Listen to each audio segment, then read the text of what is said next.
Saludos, muy buenos días, esperamos que estén muy bien allí donde se encuentran. Les felicitamos porque ya terminamos el capítulo número 1.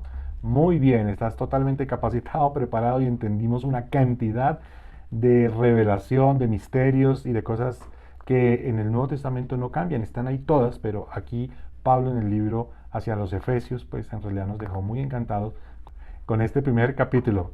Y ahora vamos a pasar al número 2. Hoy nos corresponde leer los versículos 1, 2 y 3. Continuamos, leámoslo.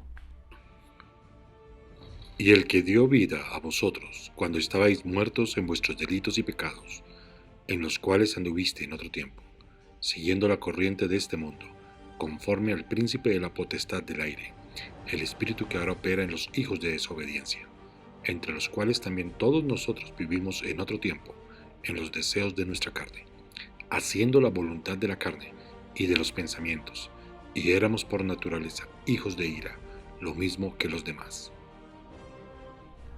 La Biblia nos enseña que el estado actual del hombre es muerto. Pero usted va a preguntar, ¿cómo? ¿Cómo es posible si estamos vivos? Ok, lo que sucede es que el hombre fue diseñado para estar eternamente. Pero cuando el hombre quiebra eso y no está eternamente, sino va a estar temporalmente unos pocos años, pueden ser 80, 90, 100 años, pues sencillamente eso frente a una eternidad es nada. El hombre en este momento en posición frente a Dios, cuando está apartado de Él, está muerto. Pero yo quiero hacerte una aclaración. Muerto no quiere decir que es una exterminación. Muerto se refiere más a una separación. Y es curioso que la palabra muerto, que es separación, tenga una connotación parecida a otra palabra que ustedes han escuchado, que es kadosh, santos. Son apartados, somos apartados para Dios, somos apartados por Dios para. En cambio, muerte es, somos apartados para estar separados, es separación. Es curioso que estas dos palabras tengan cierto significado parecido, pero con un resultado contrario. Quiero hacerte otra aclaración. Dios no creó la muerte. La muerte vino como consecuencia del pecado. Al estar separado de Dios, el hombre muere irremisiblemente. Muere completamente y no puede acceder a Dios como un plan que el hombre quiera o desee tener frente a él. Es decir, yo quiero retornar a Dios. Es imposible para el hombre. Recordemos un poco cuándo entró la muerte. Vámonos al capítulo número 1 de Génesis y al 2, cuando nos habla de la creación y cuando Dios forma al hombre. Y Dios coloca al hombre, lo coloca en un huerto especial, un lugar maravilloso, hermoso, le delega tareas y además de eso le da una ayuda idónea. Solamente les hace una advertencia, pueden comer de todos los árboles menos del árbol de la ciencia del bien y del mal. Allí también estaba el árbol de la vida, pero curiosamente el hombre tampoco comió de él y Dios tuvo que sacarlo para que no comiera de ese árbol, porque el árbol de la vida da inmortalidad. Eso hubiese generado en el hombre pues ser un pecador irremisible toda la eternidad. Entonces, ¿qué vemos aquí? Que Dios le dice al hombre, no comas del árbol de la ciencia del bien y del mal. ¿Y el hombre qué hizo? ¿O qué hizo? Desobedeció.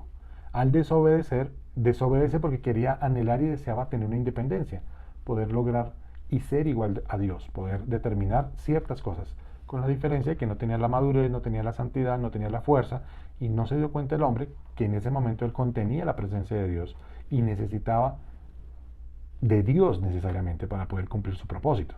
Y eso acarrió que el hombre cuando come del árbol, del fruto del árbol del bien y del mal, que no es una manzana, como algunos creen, no se sabe cuál era el fruto en realidad, entonces, ¿qué sucede? Que el hombre desobedece a Dios, es la acción, y entra el hombre a un estado de independencia.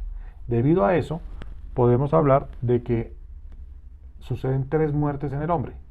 La primera muerte es la muerte espiritual. Cuando el hombre peca, la presencia de Dios tiene que salir, porque el hombre es independiente.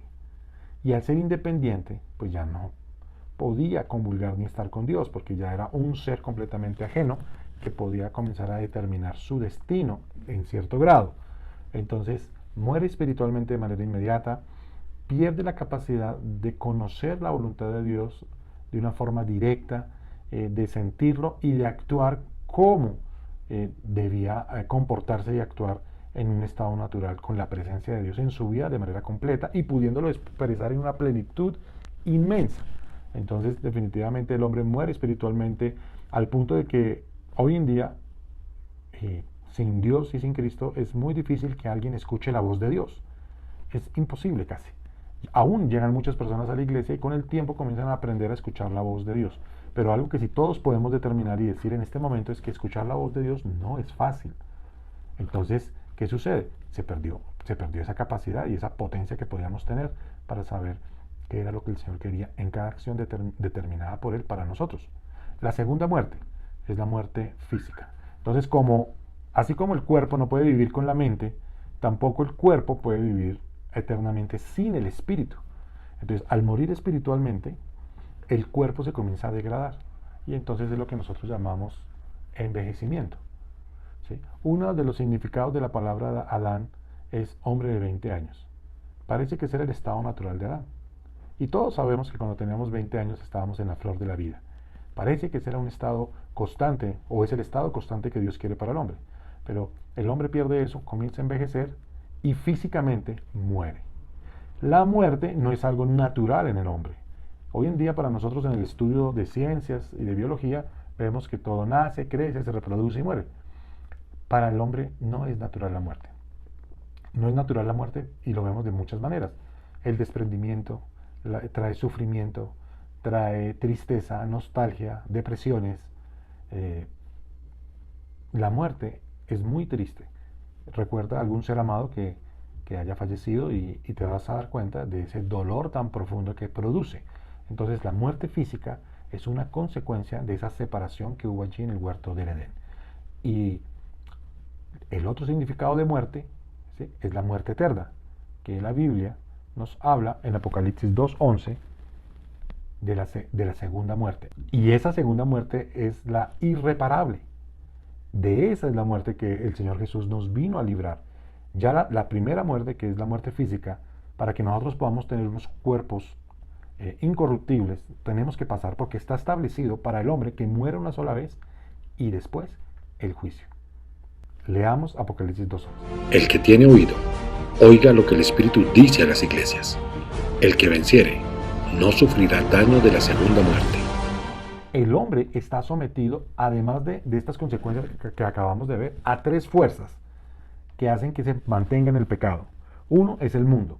¿Qué es el mundo? Bueno, el mundo es todo lo que conlleva las situaciones del hombre pecador que quiere mantenerse en un libertinaje y en unas decisiones de su propia vida hacia lo que él desea y sobre lo que él quiere. Entonces, el mundo es todo ese desenfreno. Hay para todo. Hay cosas que son totalmente aberrantes y destructivas de manera moral y ético, y hay otras condiciones que son solamente actitudes de dependencia, aunque tengan una aparente ética o moral aceptada por el mismo hombre, pero también llevan a que esté apartado de Dios. Entonces el mundo es toda esa celebración, podríamos decirlo así, todo el conjunto de las normas, de las cosas, del entretenimiento que el hombre quiere tener de manera general. Todas estas actividades apartadas del propósito eterno de Dios. Y el hombre se ve presionado por esa fuerza del mundo. Nos vemos aún presionados los miembros de la iglesia por las fuerzas del mundo, pero el hombre pecador y el hombre mundano definitivamente está preso de eso.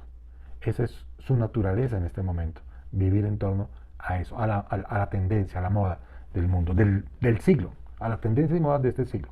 El segundo es Satanás. Y efectivamente, como lo vimos en el capítulo anterior, hay un mundo espiritual. Y ese mundo espiritual también está gobernado por un ser que es Satanás. Satanás fue el que cometió el pecado original, el que se apartó, y al apartarse y ser independiente, pues trajo consigo pues una cantidad de consecuencias. También se trajo una cantidad de ángeles que después pasaron a ser los demonios y está operando en este mundo.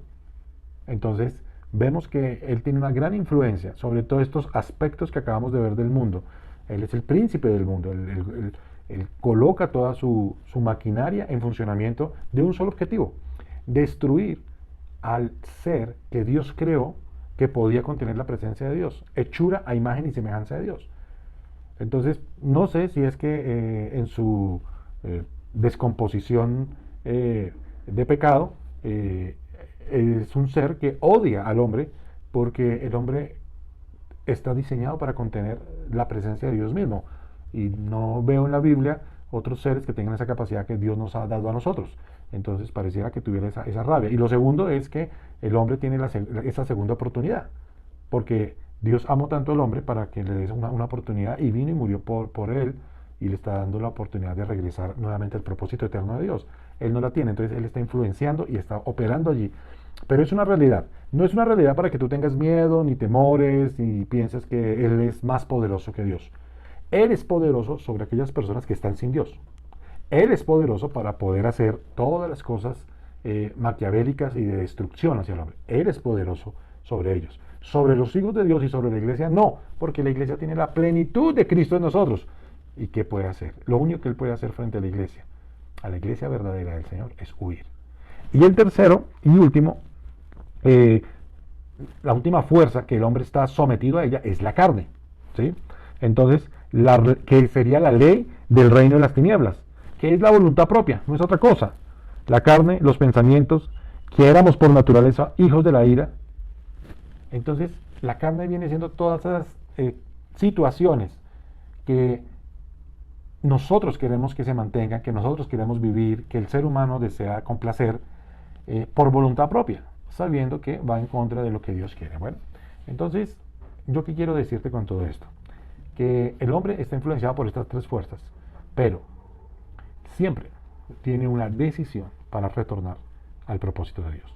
Estudiando sobre este tema, encontré algo que me llamó mucho la atención, y es que el ser humano, cuando en el siglo pasado, cuando los barcos estaban en alta mar y sufrían un naufragio y se iban a hundir, lo que ellos se inventaron fue la llamada que internacionalmente se conoce como SOS, que no es otra cosa que Save Our Souls, salven nuestras almas. Y fue la manera más práctica, más corta. En el idioma inglés, obviamente, se sacó esta consigna, y lo que quiere decir es salven nuestras almas. Yo creo, querido oyente, que es un llamado que, si hoy tú no te has reconciliado con Dios y tú no le has pedido a Él que te acepte, tienes que lanzar este SOS. Señor, salva mi alma. O como dijo aquel hombre cuando estaba postrado, sé propicio a mí, Señor, que soy pecador, pero estoy arrepentido. Este es el momento. Es un momento en tu vida, es un instante donde tú puedes hacer un cambio sustancial a tu eternidad. No esperes a mañana, no esperes después. Tal vez no va a haber un mañana o no va a haber un después. Por eso te animo hoy y te voy a acompañar hoy para que tú hagas esta oración y le puedas pedir a Dios que salve tu alma. Lánzale a tu Señor un SOS. Oremos. Padre, te queremos pedir en esta hora para que en tu misericordia infinita nos puedas, Señor, aceptar. Te necesitamos reconocerte como Señor, como nuestro Creador, nuestro Dios, nuestro Padre, y pedirte que seamos aceptos a ti. Estamos arrepentidos de ser independientes. Queremos ser dependientes de ti. Queremos que salves nuestra alma. Lanzamos, Señor, en este naufragio del alma de los hombres un SOS. Ayúdanos. Tú eres el único que nos puede brindar salvación, rescate y gobierno. Te lo pedimos en el nombre de tu amado Hijo Jesús. Amén. Bueno, lanzando este SOS, nos despedimos. Salva nuestra alma, Señor. Chao, chao.